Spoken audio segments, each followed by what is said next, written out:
Okay, I think we can get started. We're about 7 minutes behind, which should be good. Morning, everybody. How is DevFest treating you so far? Anyone here for the first time? Everyone here for the first time. All right. So my name's Jessi. I own an agency out of Anoka, Minnesota. We're a 9-person team. We do WordPress website development.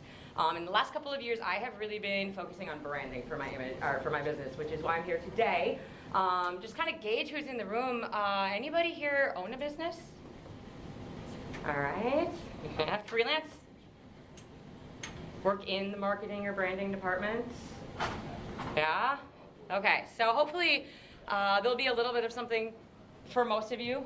If you're part of a team, maybe you can bring back to your teammates to talk a little bit about how to master your brand image. So why? Why are we talking about branding? Well, most businesses, and you may have heard the statistics, most businesses fail within the first 10 years. Actually, 90% of businesses fail within the first 10 years. And this is because business owners are so focused on providing the product that they're selling that they're forgetting the most important part of their business, which lives on beyond all of the different products that you produce, which is your brand. Your brand is what defines you as a business. It's what differentiates you from your competition. Your brand is what makes customers want to purchase from you and not from the guy down the street. And even more, your brand is what allows your business to succeed beyond the statistical 5-year, 10-year failure rate. So, what exactly is a brand? Surprisingly, most of the things that people associate with brands, and most of the things that business owners spend a lot of their time focusing on, are tangible items, logos, colors, things that don't really define what the brand is. So for us to figure out exactly what a brand is, I'm going to talk a little bit about the items that business owners are focusing on in representing their business that really are not part of the brand. So first of all, your brand is not your business name. It's not your logo. Absolutely having a business name that defines what you do or that is very easily recognizable is super important. Having a logo that's memorable, that is clear, well-designed, that can be replicated in many formats, super important to your brand image, but that's not actually your brand. I can show you my logo for my business. It tells you my company name, icons, clean, but it doesn't really tell you anything about who I am and what the business is. After I move on today, you're not going to remember this. There are a dime a dozen web designers. Why does this one stand out to you? You need to give your customers something more than just your logo and your business name for them to identify with what your brand really is. Your brand also is not your color scheme, it's not your website design. It's super important, again, to have a well-designed, easy-to-navigate website and matching colors on your site. But the McDonald's website, for example, they've got a pretty clearly defined red and yellow color scheme. They've got a great-looking website, but this doesn't tell me anything about the brand. Red and yellow, lots of ads on their homepage. That doesn't really give me a sense for what McDonald's is. And your brand is also not the awesome product or the service that you provide. As I said earlier, a lot of business owners spend most of their time focusing on selling their product, focusing on developing their product. And they're not quite getting to the root of what their brand is. So this is a tech conference. A lot of you are in technology. How many of you have been in the tech industry for more than 10 years? For those of you who've been in tech for 10 years, are you doing anything remotely close to what you were doing 10 years ago? Nope, not at all. A great example of this, watches. 10, 15 years ago, I wanted to know what time it was. I'd go to JCPenney. I'd go up to their little watch kiosk. I'd pick up my swatch and put it on my wrist, and I would know what time it is. Today, I don't buy a watch. I buy this device that tells me how many steps I'm getting. It tells me how many laps I swam at the pool this morning. It measures my heart rate. Oh yeah, and it's got a clock on there. That's convenient. But my phone also has a clock, so I'm not going to go buy that Timex from 1989 today. So when businesses are developing products, their product is going to change. And having a brand allows you to keep consistency as your product changes, as your business morphs. If you work in tech and you're developing Android apps today, who knows what apps you're going to be developing in 10 years? Is the Android platform going to be a thing? Are apps going to be a thing in 10 years? Are people going to recognize your business by the app that you developed or by the brand that is the umbrella over all of the products and services that you provide?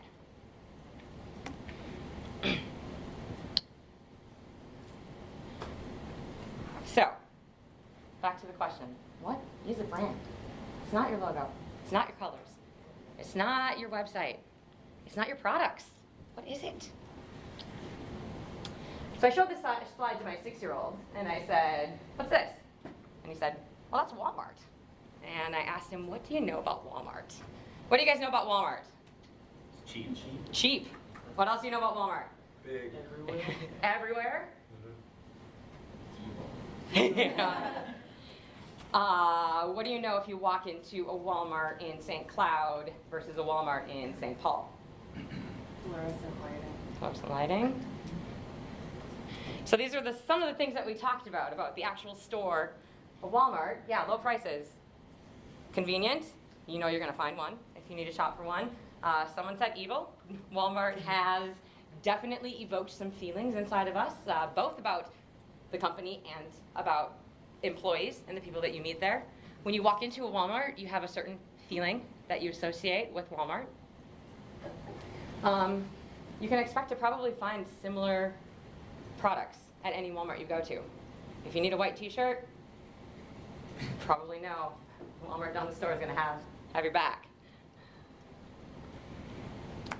So one of the biggest brands that does a really great job at their branding.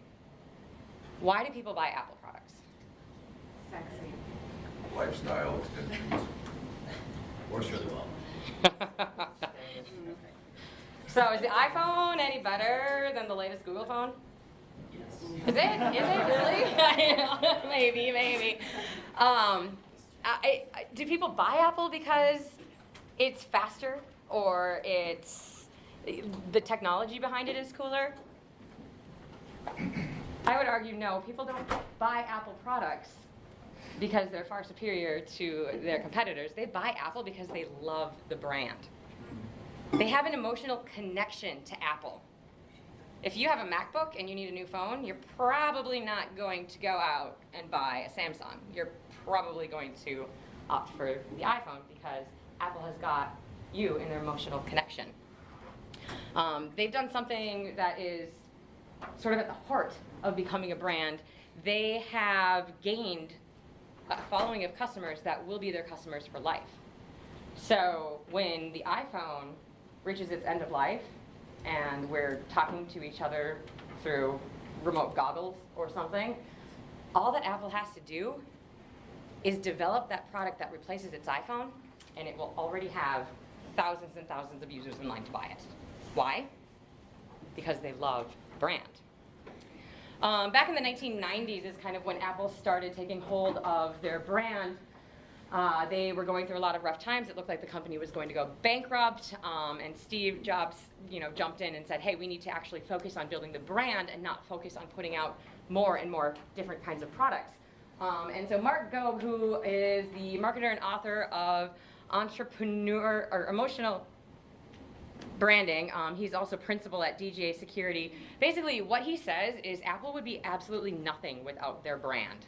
The brand is all that Apple has to keep it existing, to keep it thriving. Their products are completely meaningless. People buy Apple because they love the brand. And what Apple did to build up their brand is they came up with a set of values. They instilled a humanistic corporate culture. They made it very clear that they cared about their employees. They made it very clear that they cared about the community. They became involved. One of their slogans is empowering people through technology.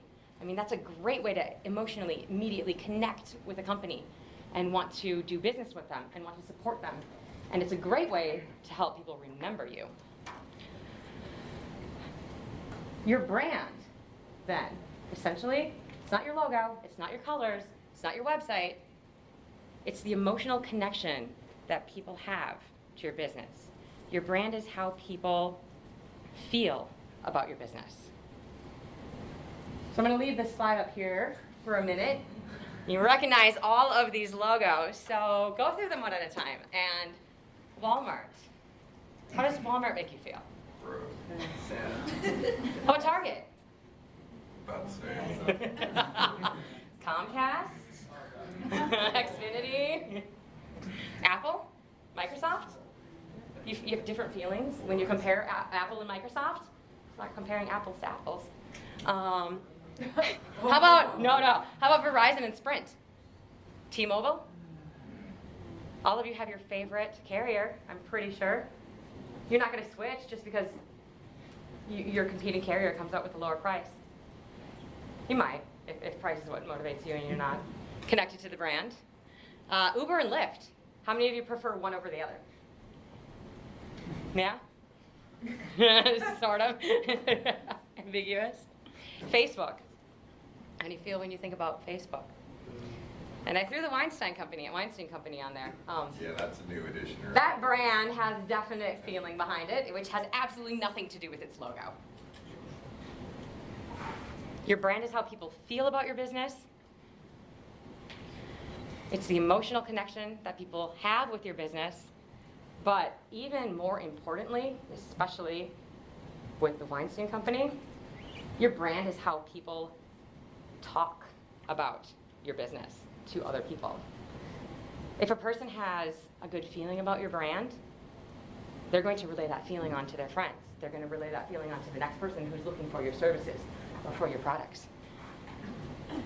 And so this begs the question. I don't know if many of you have seen the Marie Kondo show. Yeah? A joyful brand is going to make your customers joyful, and people want to spread joy. They want to share joy. But if your brand doesn't spark joy, and even worse, if your brand brings a negative emotion out in someone, they're going to talk about that. They're going to throw away your brand. And they're going to tell their friends and family to throw away your brand as well, because it doesn't bring them joy. So, we kind of have a handle on what the brand is. Very unfortunate downside to this is that your customers are the ones who are defining your brand. Your customers are the ones who are having the emotional experience. Your customers are the ones who are talking with your future customers. Your customers are the ones who are spreading either good things or bad things about you. They're leaving reviews on Google. They're writing on your Facebook wall. And you might have some goofy customers. But the good news is that if you play your cards right, you do have control over how your customers see your business. The best thing that you can do for your business is to take control of those feelings that customers have about you. If you can successfully get your customers on board with your mission, if you can get them on board with your vision, if you can make them feel the way that you want them to feel about your customer, then you'll turn your customers into brand advocates. And all of a sudden, you have thousands of salespeople working for you for free, just like Apple. So how do we do this? How do we take control of our brand and take control of how our customers and how the public feels about our brand? We can't just show them our logo. We can't just tell them our business name. We have to give them more. Your customer is going to interact with you in a lot of different ways. So it's important for you to make sure that every single interaction that you have with your customer is consistent. So you want to make sure that your website and your social media are conveying the brand image that you want to convey. You need to make sure that your content, which is emails, pictures, video, every written and verbal communication that you have with people is in line with the values and your brand that you want your customers to perceive. You need to make sure that your marketing, networking events, conferences that you go to, are you representing your brand? And your employees and your customers. Coach your employees, coach your customers on how they should be relaying your brand. So I'm going to talk now about 5 different ways that you can today start implementing into your business to help you discover what your brand is and to help your customers realize what your brand is. So back to a quote from Steve Jobs at Apple. He said, marketing is about values. Marketing is absolutely, definitely about values. That value, that emotional connection that people have is an essential part of marketing. However, marketing's not about your values as a business owner. I don't care if you value making a lot of money. I don't care if you value the quality of life of your employees. What I care about is my values. So you need to make your marketing both about your personal values, but think about the values that you are going to relate to your customers and how you are going to make them feel valuable to your business. So the way to do this is to come up with a set of brand values. Sit down and think, what do I want my customers to feel when they're looking at my business? How do I want them to experience working with my business? What are our values? What do we value internally? What do we value for our customers? This is a great exercise to do as a team. We did this 3 years ago. We sat down as a full staff and we had a laundry list of just values. And people went through and read them and circled the ones that rang true to them. Community was a huge one for everybody. Customer service was huge, which is the one that we try to promote the most. Transparency, fun. You want to have fun in your business? Do you want your employees to have fun? Do you want your customers to have fun? Write it into your brand values. And then make sure that you publish those values on your website, in your marketing materials. Include your employees. Bring up your brand values at your meetings. When we have staff meetings, we start always with our core brand values. And we revisit them every 6 months, every year. These are what we have published on our website. These are our brand values. Are these still true? How are we doing with these? I put a survey out to our staff a couple of weeks ago, and I listed each of our brand values one by one, and I had them rate us on a scale of 1 to 5 to see where they felt we were sitting. It's kind of interesting when you get feedback from your customer or from your employees to see how they feel you as a team are doing at holding up your brand values. And a year ago when we did this, we nixed one because we felt like we were not living up to it. We replaced it with something that rang a little bit more true to the way we were operating and that we wanted people to see us as. So you've got your values in place. The next thing you need to do is develop a unique selling proposition. Anyone familiar with the term unique selling proposition? So a unique selling proposition is the thing that you do uniquely that nobody else does. A couple of examples. M&Ms. Anyone know what the M&M's unique selling proposition is? Candy cane. Melts in your mouth, not in your hand. Yes, yes. M&M's did not know my 6-year-old when they came up with that USP, but they're still using it today. Domino's Pizza is a great example of a company that had a pretty good USP. Does anyone remember what it was? This was 30 minutes. 30 minutes or it's free, yes. Unfortunately, they couldn't live up to that USP safely, and so they ended up having to change it, but the USP is something that should be memorable, something that everybody will remember when they read marketing material about your company. This guy here, this is the little penguin. He is the smallest of all the penguins, and what's super unique about him is that he is the only type of penguin that has 2 sets of chicks a year. So if you're looking to adopt a penguin because you love baby penguins, you might want to consider this guy because he's small, he'll fit into your house, and he has a lot more babies than the rest of them. Pretty good USP. I don't know. I felt like he fit with this slide. So what makes you different? Why do customers want to buy from you and not from that shop down the street? What's going to make them knock on your door? Same thing with your values. Put them on all of your marketing. Make sure people know them. Use it in your office. Make it the lifeblood of your business. Our USP is we are developers who answer the phone. So we have a 4-line phone system in our office, and we joke about it all the time. Every time we come up with a new graphic or a new animation, we are developers who make animations and answer the phone. And so we roll it into everyday talk in our business, and we play it up. And we let our customers know it in networking events. We say it. We let people know this is why we're different. This is why you should work with us. And the more and more and more that you share your USP with your employees, they'll share it with their friends and their families. The more you share it with your customers, they'll share it with the public, and finally people will start to associate your unique selling proposition with your brand. Number 3, create consistent content. This is arguably one of the most overlooked pieces of branding. Have you ever gone to a website that is super well professionally written, and then you have a flyer that's kind of fun, whimsy, a little bit different? I always say content is king, and we hear this a lot, and content is everywhere. Every single page on your website, every blog post, every social media post that you put out, every flyer, your business cards, the sign that you have hanging up, the emails, the phone conversations, all of this is content. The easiest way to start creating consistent content is to go back and reference your brand values. If you can put your brand values or your unique selling proposition somewhere in every content article that you produce, you will start to see consistency as you produce more content. How do you talk about your business? Do you talk in the first person or the third person? Do you refer to your business as it or we? Make sure that you're referring to your business the same way on your social media as you are on your website.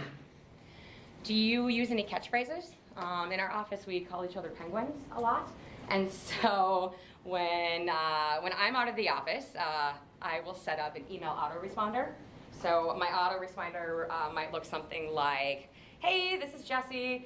I'm currently out of the office at DevFest, learning a lot of great information about technology, and I'm not available this weekend, but if you need immediate help, please reach out to one of our penguins at yada, yada, yada. And so referencing all of the things that you feel are important in your business, using that lingo and terminology throughout. If you can't create a brand guideline or a voice guideline, determine what your brand voice is. Have a document that your employees can reference. You can give it to your blog writers. You can give it to your printers, anybody who's going to be writing content for your website or for your marketing materials. Give them a style guide, essentially, that says, talk about us in the first person. Here are some of our catchphrases. Here are our values. Here's an example paragraph in the style that we like to write and reference to ourselves. And then, as always, get everybody who works with you, employees, contractors, on board with your brand voice. So the next item is to make sure if your website is green and blue and you put out a landing page, your customers don't end up on a red landing page. This slide, again, as I was going through this with my 6-year-old, he just burst out laughing. And I said, what's wrong with this slide? And he goes, it's not a penguin. Why would you put a giraffe in a presentation about penguins? Why are people doing this with their business? You see it all the time. You get a business card that's green and you go to a website that's red. All right, that's a little bit better. Stop doing this. Make sure that your graphic designers are talking to your content writers. Make sure that your web designer is talking to your graphic designer. If your web designer lists all of your services out and puts font awesome icons in front of each of them, make sure that your graphic designer knows that so that when they print your flyer and list your services, they can use the same icons. If you have signage created and you pay a lot of money for a red sign, make sure that that red color is translated to your graphic designer and to your printer so that you don't end up having a different colored flyer than the sign hanging on your building.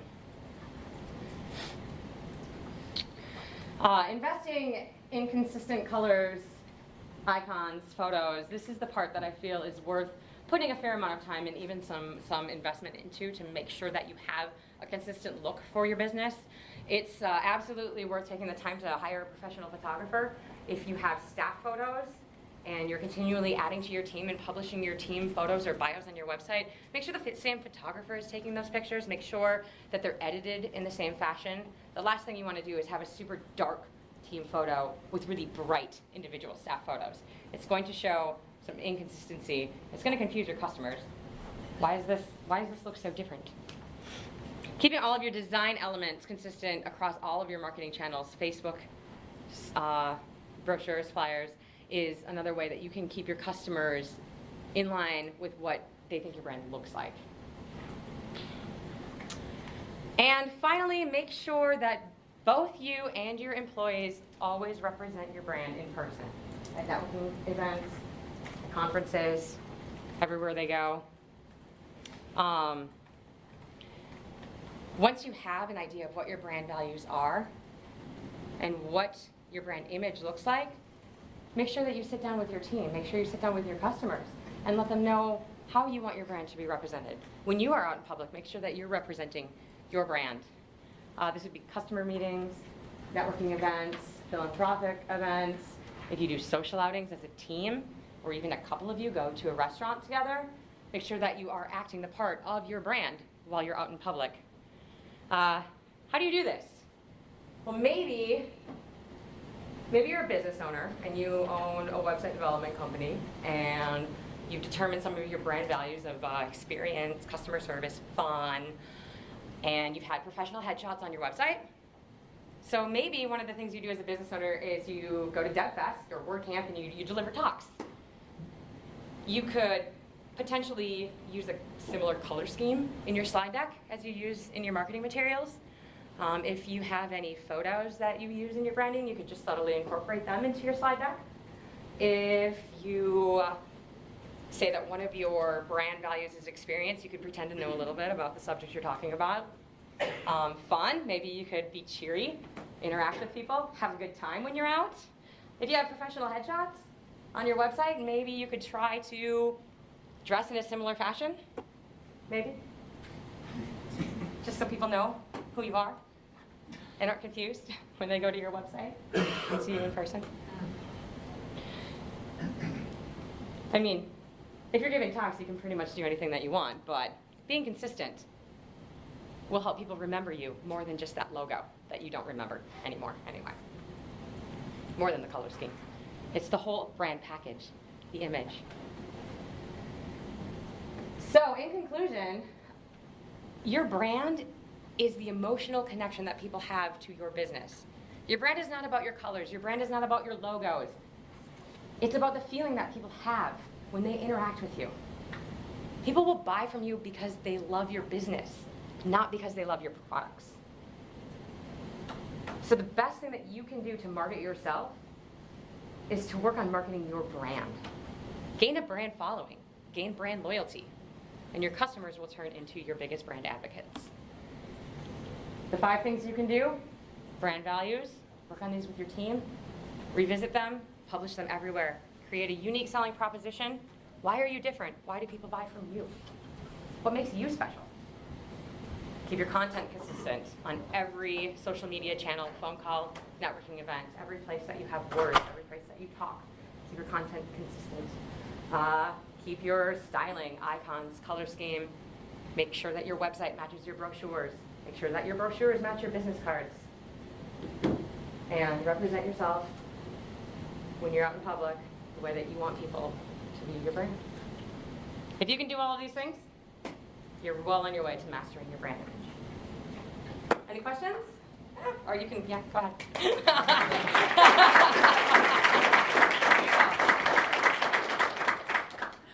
We got another 10 minutes, 15 minutes for questions. Anyone else? No? Yes? I'm just curious with your design company, where the penguins and the iceberg, like why you guys picked that? Never got this question. Yeah, I never got that question before. So I started the business back in 2005 with a 2-week resignation notice in my hand for my current day job. And I was driving from Minneapolis to Morris, where I went to college, and started the company. And it was snowing, really, really snowing. And I was brainstorming ideas for a company name, and just went through all of the rounds of WebWix, something, whatever. And I think just the snow, iceberg, kind of came out, and I was like, oh my gosh, there could be polar bears, or there could be penguins. It would be so fun. And that's kind of where it is. Of course, there's also the iceberg, the proverbial tip of the iceberg, and everything is kind of under the scenes. And the penguin just, we'd like to have a good time. So. Yeah. Do you guys work with people outside of Minnesota? Because I feel like that would make you stand out. Like we're the business. Yeah.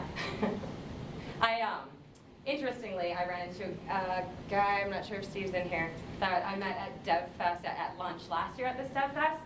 and we recognized each other, but we couldn't quite place how we knew each other. And I said, I think we met at DevFest last year. And he said, that's right, you brought all the penguins with you. So, they remember that type of stuff. Yes? Yes. Yeah, I mean, I find it easier to tell other people's stories than my own. Mm-hmm. I'm just curious how you, as a company, came up with your USP. What is it? Our USP is website developers who answer the phone. For a long, long time, we had one phone line, and I hate talking on the phone. I really hate talking on the phone. I hired my first employee to answer my phone, and it got to the point where she would, every time she was on the phone, someone else would call. So that prompted the 4-line phone system. And really where the USP came out of was 5-6 times a month people would call, and the first thing they would say is, whoa, you picked up the phone. Wow, can we help you? We're looking for a web designer. Wasn't expecting you to answer. So in that industry, unfortunately, that is kind of a stereotypical, yeah, people like to communicate by email. I like to communicate by email. But, yeah, so that's cool. Yeah. How big is your team? We have 9 full-time employees, including myself. Yes. When you have a brand, how do you manage the values for a customer and for your employee? Because they have two different Yes. ways of looking into your brand. Yeah, so we have our brand values, and then we have our core values for our team, and we kind of have them separated. I don't have them on this presentation. We have our brand. Our brand is our customer service, experience, transparency, fun, and that is the brand that we represent to our customers. Our values are enjoyment, learning, responsibility, accountability, and community. And so those are kind of the internal values that we hold. We publish them together in our marketing materials so that you can kind of see them both, and we reference them frequently. These are the values that we uphold to our customers, and these are the values that we uphold with each other. Did any of those make their way into like a mission statement, and did that end up being communicated differently than how you're communicating sort of checklist of values? Yeah, so the mission statement is the piece that we are currently in the thick of working on, that I think we finally have. That is a hard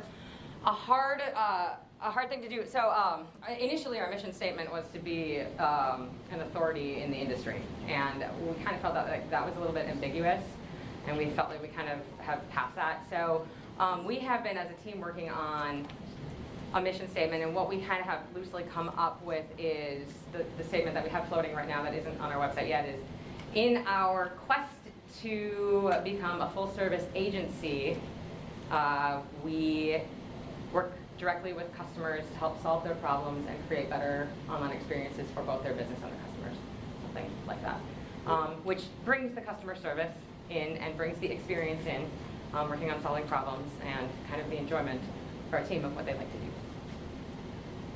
Yeah. Yeah, no, I get it. Well, I mean, the mission statement is a piece of copy you live with.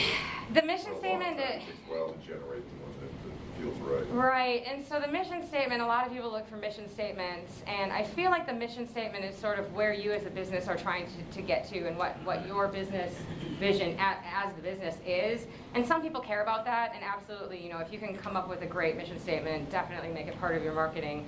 But what people care about is the emotional connection, and if your mission statement is, we just want to keep growing and become really well known, well, they're not going to care about that. What they care about is the why behind that, and the why behind that is really your values.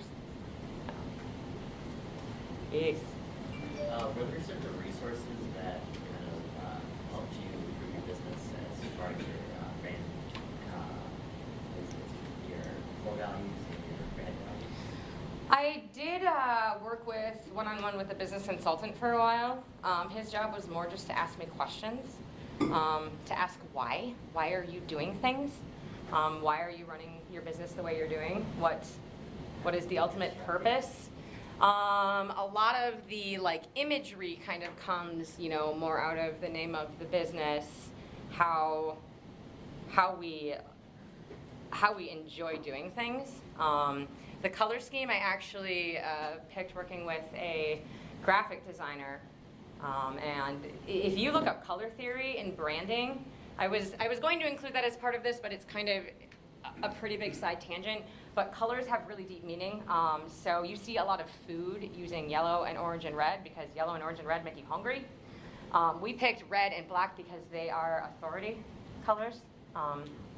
Red is kind of also a very passion color, which we also feel passion towards what we're doing.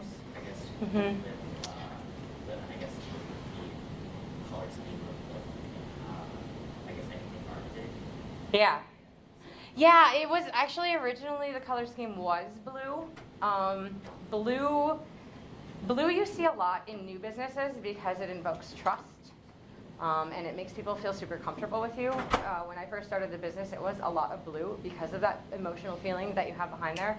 I think it was probably 5 years ago maybe now that we made a hard switch from blue to red because we had an established customer base and felt as though we didn't need to keep giving people that super, super warm, fuzzy loyalty type feeling and focus more on where we were kind of going with the company. Yeah.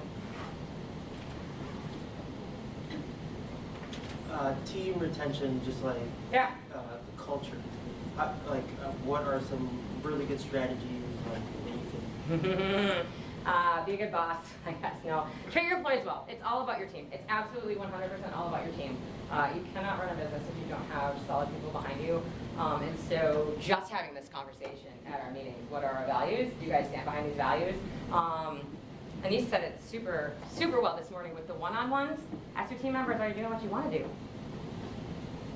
Are you happy with your job? What can we do to make your job better? Yeah. Luckily, we have had no issues with retention for staff members, so it's not fun. Something. Yeah. Anything else? Yeah? Cool. Got about 15 minutes to go eat more donuts and enjoy the next talk. Thank you all for coming.